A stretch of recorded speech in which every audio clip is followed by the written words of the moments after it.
pledge allegiance to the flag of the United States of America and to the republic for which it stands, one nation under God, indivisible, with liberty and justice for all.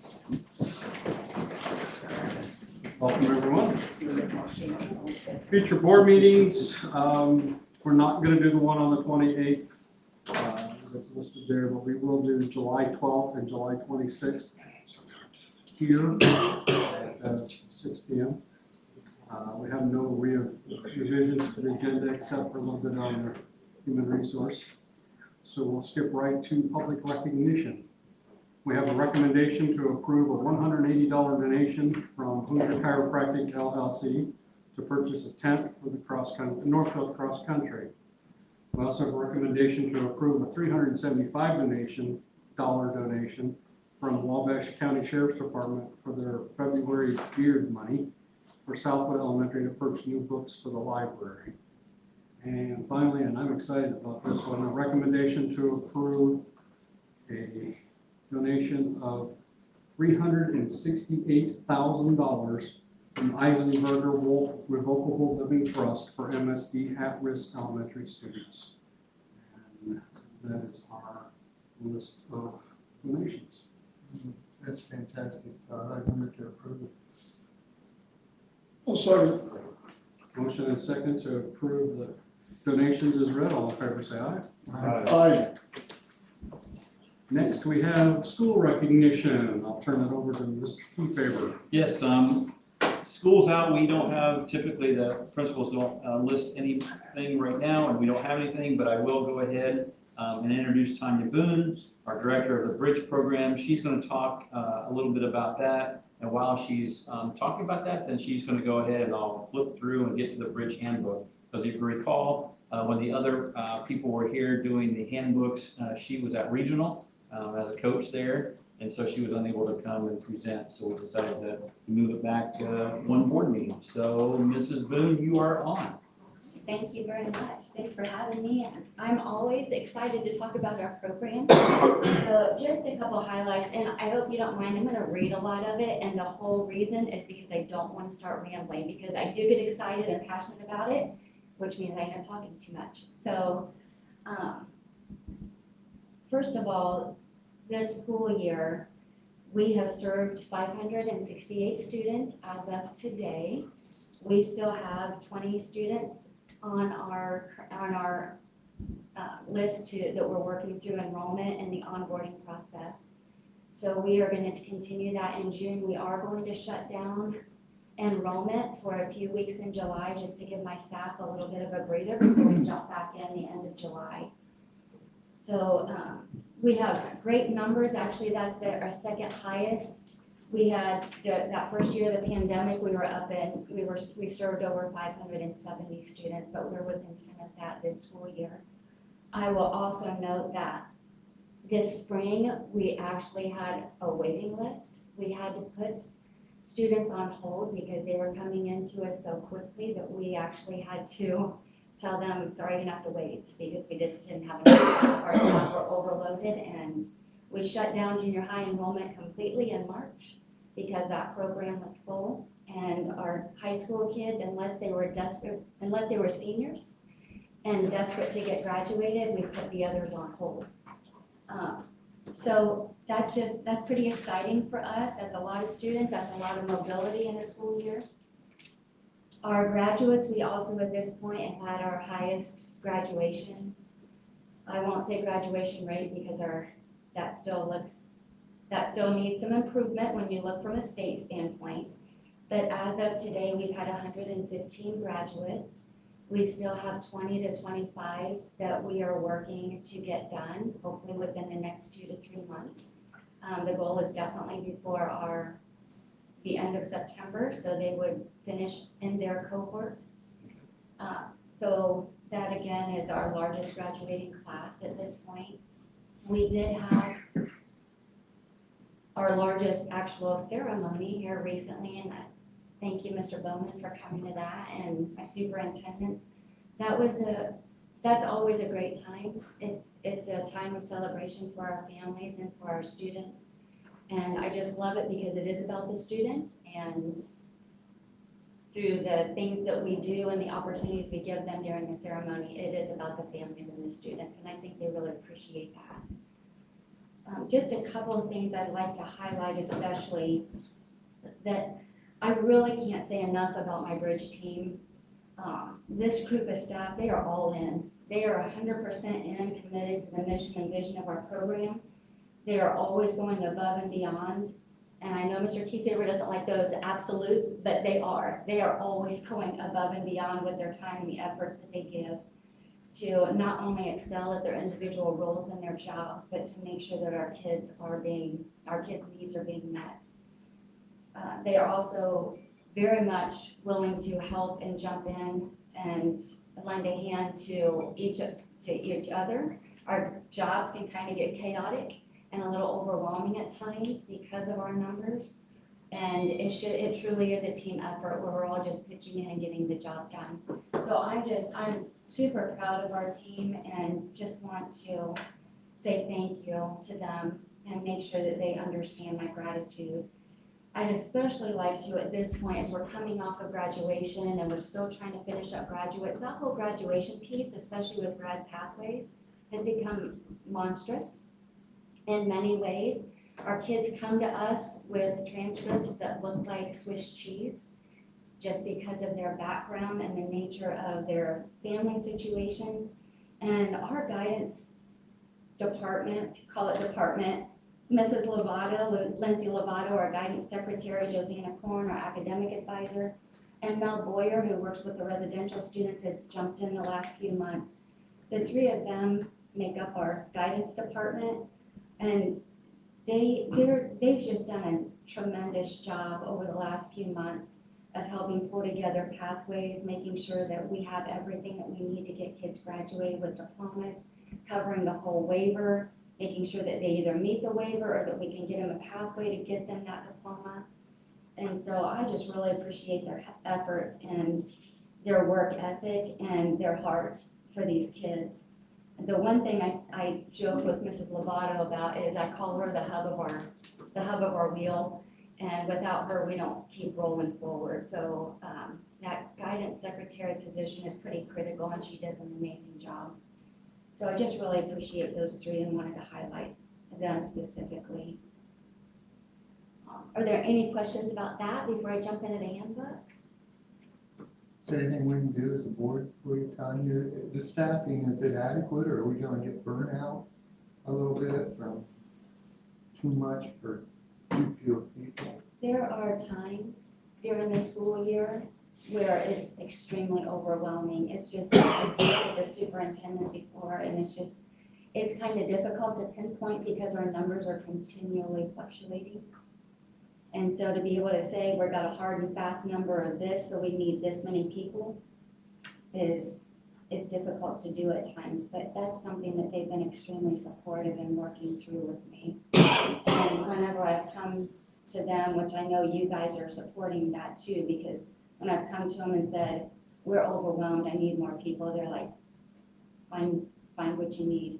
Right now, we have 11 MSD staff outside of my 7 that are helping facilitate learning for students. And we're supposed to try and keep their caseloads between 15 and 20. Most of them have been working between 20 and 25 throughout the school year. Some have gone up above that. The nice thing is I know what teachers can handle it and continue to do a quality job, and they've been willing to at this point. That would be something in the future that if we need to look at staffing and versus, stipend, maybe versus more full-time positions, or what we expect of them for the stipend that we pay them, that might be something in the future that would be worth discussing. One thing with our stipend positions, and we've talked about this before, is that we compare it to a coaching position. And it very much is, except that it's the full annual year. It's not just the school. It's the calendar year, not just the school year. So they're constantly on. They do slack off a little bit in July, but they do still work to try and keep our kids engaged and stay connected with our students so that we don't lose them come August. And the piece of that coaching, most of us choose to coach because we love it, and it's very rewarding for us. This position doesn't always give you the reward that you get from coaching. So even though it's very comparative to being a coach, there's that piece of this is a chore. It's a chore many times when we're chasing kids and trying to keep them engaged and keep after kids who come to us because they've been trying to avoid or they haven't been successful elsewhere. That's why I hate to hear that some are put on a waiting list because you don't know if they're gonna fall through a crack Right, and just chuck the whole education thing. yes. But if you could grab a hold of them and connect with their personality in some ways, you might be able to keep them. Mhm. That's our goal. It's growing with I know there was some concern with COVID hitting and other virtual programs popping up that our credit recovery program might not be as utilized, but it continues to grow and other school corporations are finding out about us just by word of mouth. And so we're becoming their go-to alternative when they've got seniors and juniors in trouble and in danger of not graduating. They're looking to us. How big an area do we get kids? How many from here and then? That's a good question. I meant to pull up the exact numbers. We serve kids across 44 counties in Indiana. Our biggest populations are Wabash, Huntington, and Johnson County. This past semester, Johnson County south of Indy, so Johnson, Hancock. We have a large group down there because probation departments and the schools. The probation departments work very closely with the schools down there. Center Grove, Greenfield, Greenwood, those bigger schools. And the probation departments work very closely with the administrators down there, and they've been recommending us, so we're their go-to. And we've become a go-to for Fort Wayne schools as well. And so that population where we used to get a handful, we're in the 20 to 30 range of Fort Wayne students coming to us, where those schools are starting to utilize us. I wish we didn't have to stop at this state line. Figure some way around that. We've had kids beg because they've moved out of state and couldn't do it. Any other questions? Thank you, Tanya. As far as the handbook, this will go really quickly on page 5. I updated the tiered system of support. It's just revised and I moved it up higher up in the handbook under accountability to try and bring more emphasis and attention to it with our parents and our students, because that is a piece that is becoming vital with our program and trying to improve our dropout rates and get kids graduated. So we're just trying to place more emphasis on that. Also on page 7, I addressed the tiered system of support once again by just listing an important note to parents. I revised that and provided direct information about what they are to expect from us if their child gets referred to our tiered system because of lack of engagement, truancy concerns, lack of progress. So just emphasize the importance that if kids get referred to that, they're expected to participate and engage with our staff in weekly meetings, and also we need that parent support and we need the parent involved in that process as well. On page 9, I simply updated our assessments to match the 22-23 testing windows, and I also added Indiana Code 2033-2 in an effort to emphasize to parents and students the importance of students' participation and that they show up for SAT testing, which we had a really good turnout this year, which was very nice and encouraging. Page 10, whereas before I had all the staff listed out just to introduce our staff to the parents so that they could at least see a name, I took out a lot of those names because we've had so much addition, and with our numbers, we never know who's going to be on staff and who's not. So I just made it a more general terms in that our 7 full-time staff and then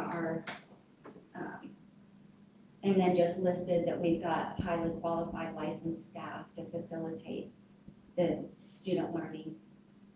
And finally, on page 12, I updated the diploma requirements to include grad pathways, just to help push that information out to parents. One thing that we found out that with a lot of our students, they've either not been explained grad pathways, or they didn't hear it or didn't understand it. So we just put it in black and white to help us as we talk through those things with parents, to help them have something in writing. Those were the main revisions for this year. And again, of course, this is just the first reading, so if you have any questions between now and the next meeting, let me know, and I can forward those to Mrs. Boone. And I do want to say that she did, there are some other things that have come up recently that we may have to bring this back to you during the year. If we can wait, we'll wait, but if we can't, we may bring it back to you just to make more revisions during the year. We don't necessarily like to do that, but if that's something we need to do, we can do, and it would be the same process as a first and second reading. Okay, we'll move on to public comment agenda items only. Anybody want to say anything about whatever we've got on the agenda today? Okay. Approval of the minutes from our last two meetings. We actually did not do approval of minutes from the last meeting. So May 24th and May 31st meetings.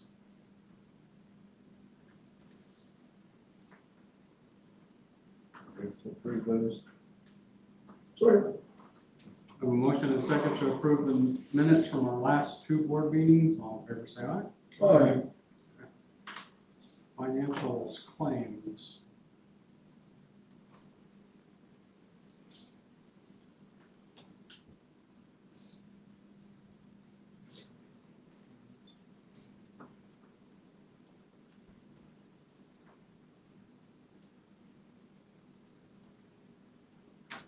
The great minds that can just get you up to speed on that large number. That's our math curriculum for K through 5. So we made a purchase for materials for a 6-year commitment. And they asked us to pay up front for a discount. Okay.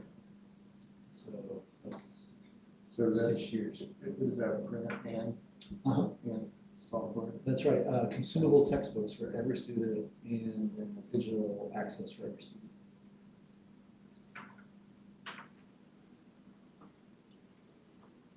And we were able to use ESSER dollars to kind of help supplement the school PDRs as they pay for them.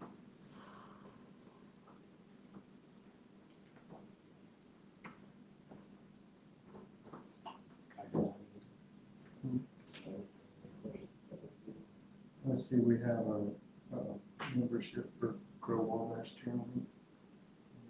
That's well done. Yes, it's a continuation of that. Hopefully they'll be on board with our Grow Wabash County idea. Yeah. Yeah. I don't have any more questions. I'll move to approve claims. Second. Motion and second to approve claims. All in favor, say aye. Aye. Payroll. Nothing different payroll. Like I said, you're gonna see a little bit higher payroll just because we were finishing out the end of the year stipends, and then obviously we're going into summer school, so having summer school pay out of that as well, which is a pay that's not out of the ordinary, so it's okay this time.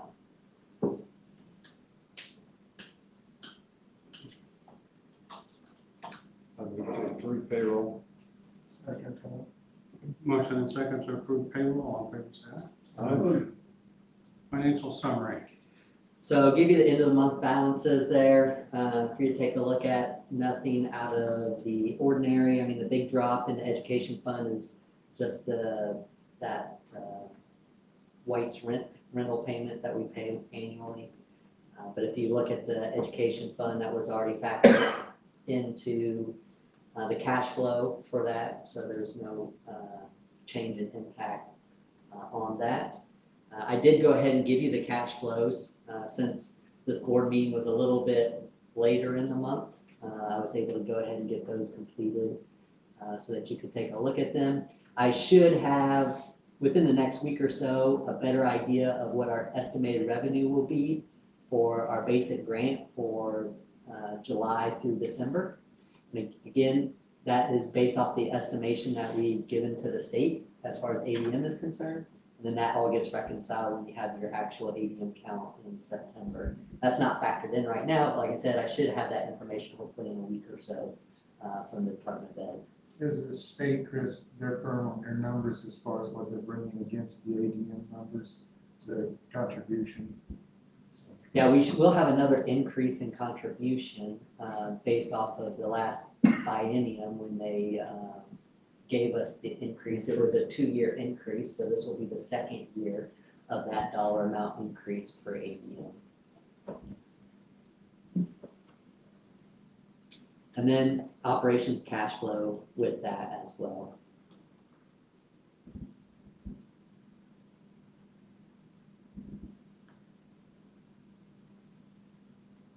When we hit July, we'll start seeing some of those changes in expenses due to factoring in those raises that you approved in the spring. I always like to compare the year-to-year number and see how it's tracking versus the prior year. Yeah.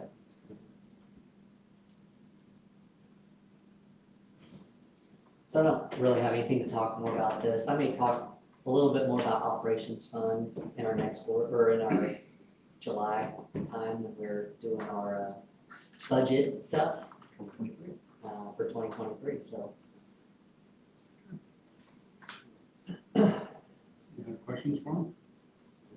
If not, we'll move on to personnel recommendations.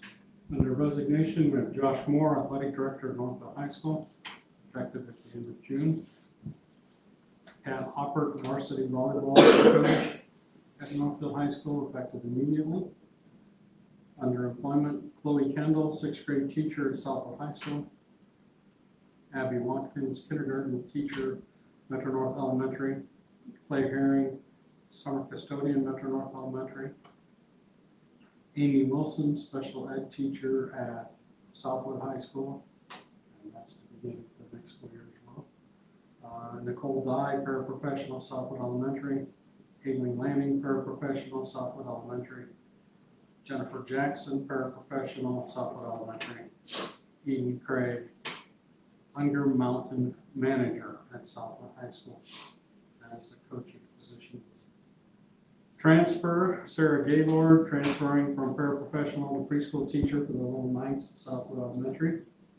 And Meredith Kelly, transferring from Rise Room paraprofessional to primary grade special ed paraprofessional, beginning the next school year. And Tricia Ekman, transferring from special ed paraprofessional to preschool paraprofessional, also effective the next school year. Just a couple comments here. We do have Chloe Kendall here, 6th grade teacher, Southwood High School, starting August 8th. So well, I can't say that yet, sorry. Can't wait till they vote. Jinx it. I'm a no vote now. I'm gonna make a motion. I did that last time when I talked too early. I'll let you do it, and I'll talk some more after that, so go ahead, go first. I move to approve the HR. I'll second that.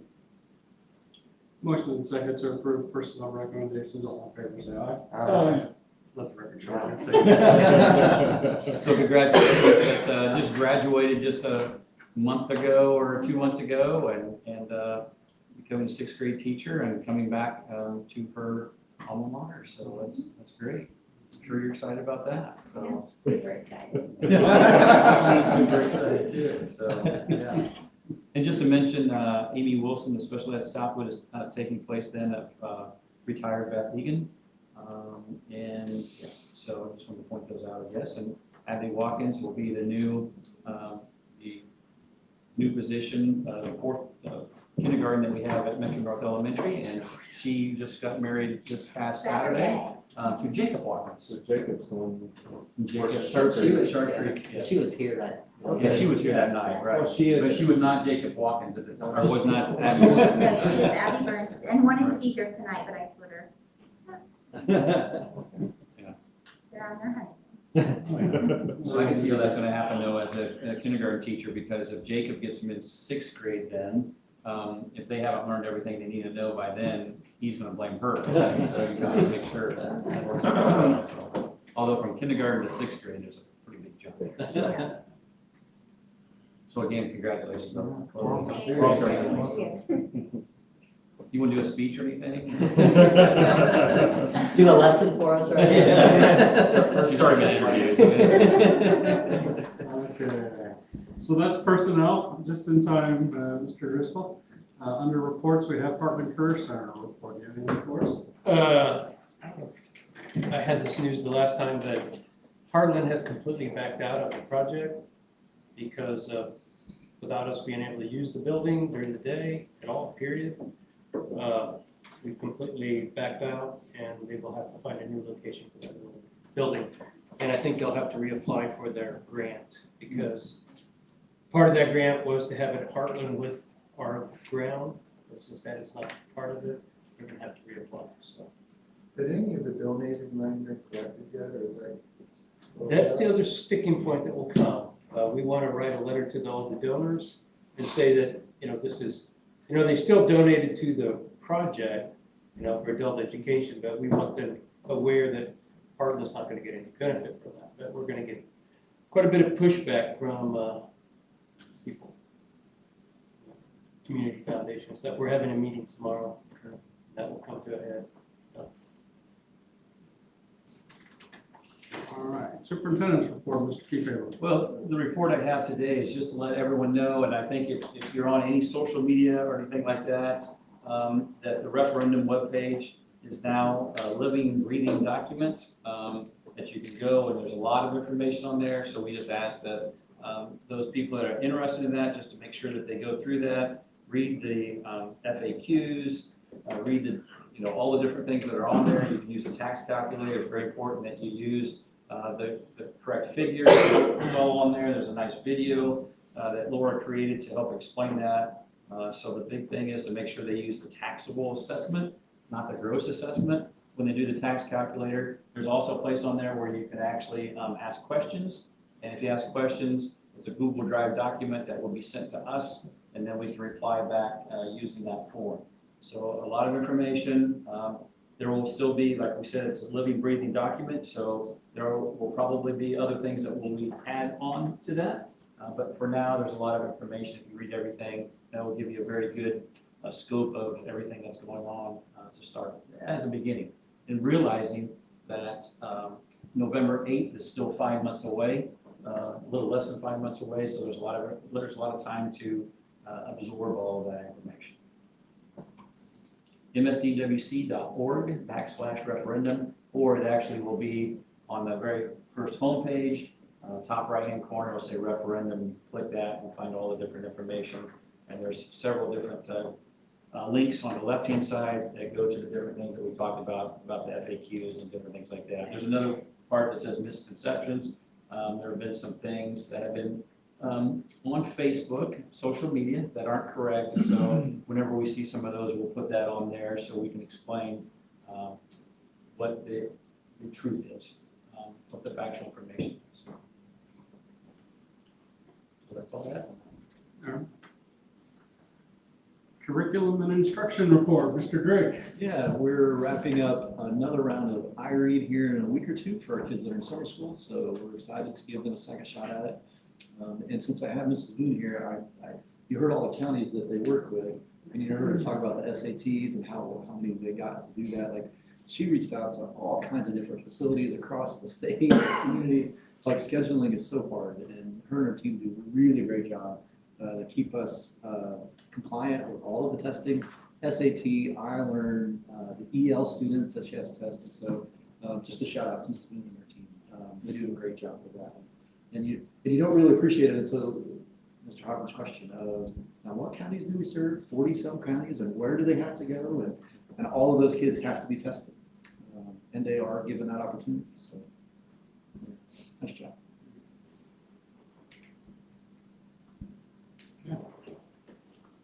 We move on to new business.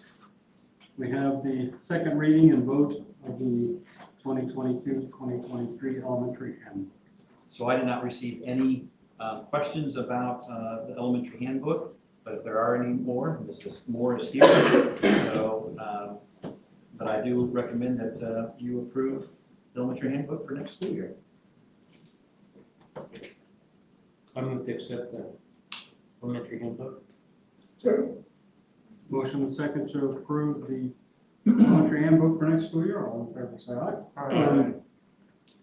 Second reading and vote of the high school handbook for next year. Mr. Lacy called me about maybe 2 hours ago now that he was planning on coming, bringing his daughter. He was going to go eat out at Harvey's after the meeting, but he had some problems with his home air conditioning. They found out that was okay, but then he had a problem with the battery, and he was sitting getting a battery, and he wasn't going to make it. So he won't be here to answer any questions. Well, I said you could look on Facebook Live, but I don't know, but he could call or something. But I do recommend, there were no other questions from me or for him for the high school handbook, junior, senior high school handbook, so I would recommend that you approve that. So moved. Second. Motion and second to approve the high school handbook for next year. All in favor, say aye. Aye. Yeah. Next, we have the elementary and secondary school emergency relief fund, ESSER, 6-month requirement to review and have a recommendation to approve no changes to the current reentry plan and supplement. Which basically we were pre-COVID and nothing has really changed. What we did 6 months ago, this is a requirement that we have board meeting notes that we have discussed this or at least have just approved it. And so I'm asking that you just approve the same plan that we've done the last 6 months. And actually the 6 months prior to that also.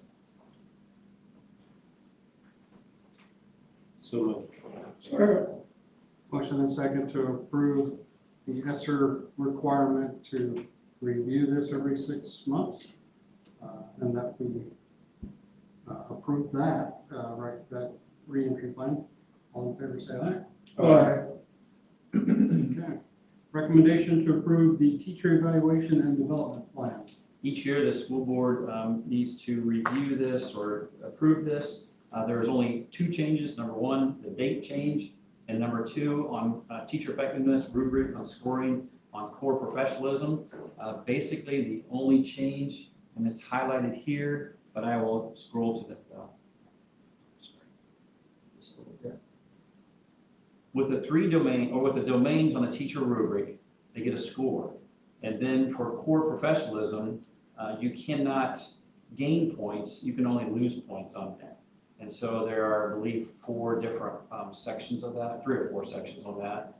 But for next year, instead of a 1-point automatic deduction, evaluators will have the opportunity to do a quarter of a deduction in quarter increments. So in other words, if it's something that is, for example, I'll just use attendance. Attendance is one of those. If it's attendance issue that maybe an evaluator gave a warning or a written warning to someone that needs to improve, and it happens again, instead of taking a whole point away because it's on a 4-point scale, that's a lot, it can be in increments of a quarter. And so this just gives a little more ability to be able to talk about those things and not be so critical for a 1-point deduction. If I said it exactly right, but that's what it is.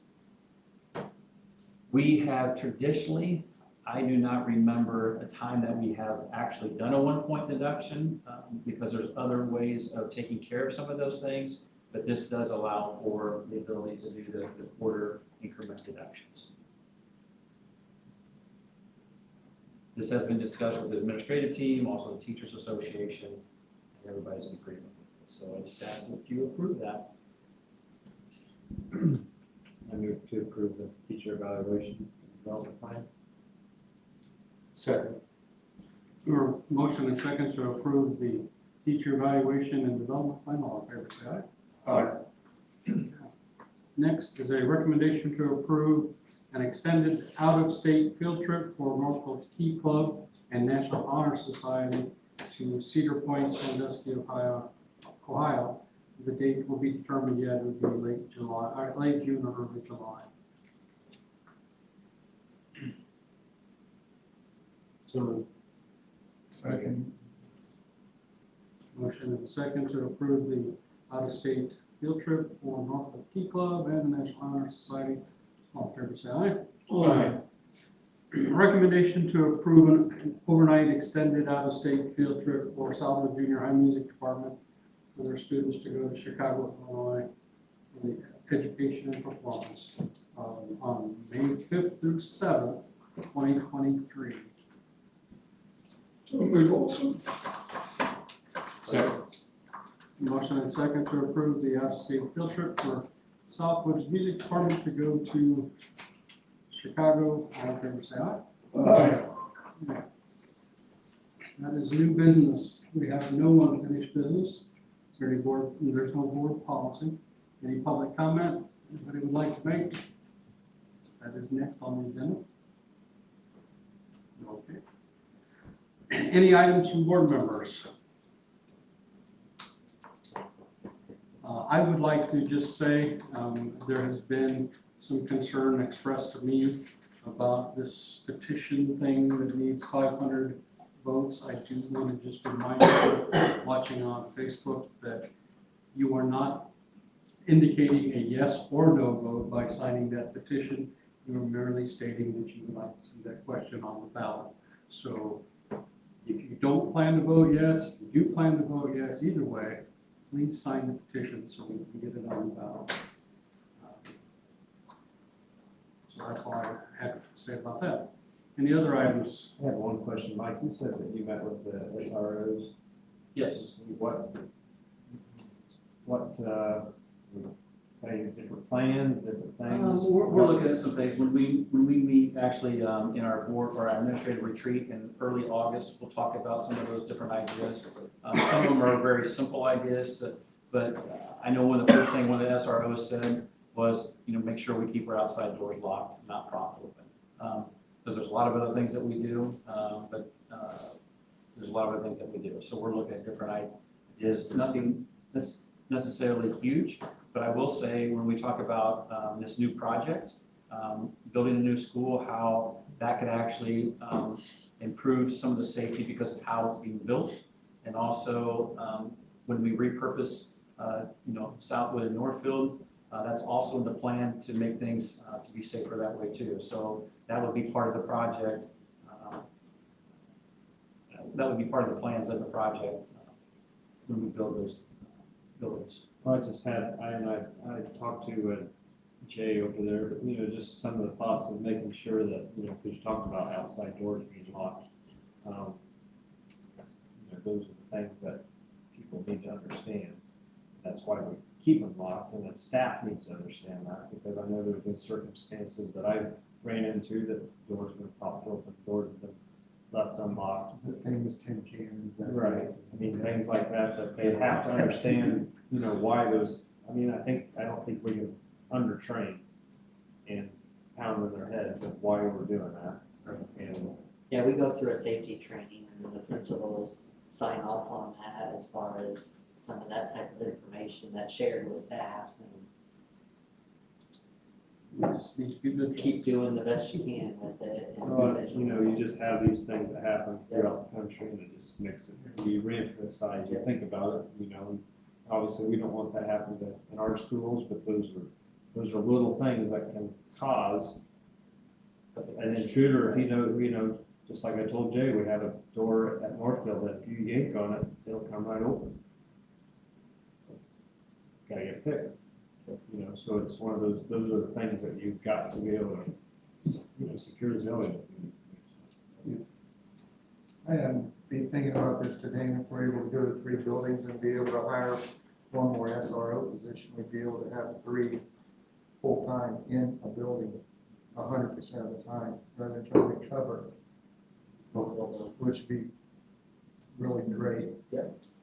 And even thinking about the 5 buildings, 6 buildings that we have now, that makes it a lot more challenging because we know that it's hard sometimes just to get staffing.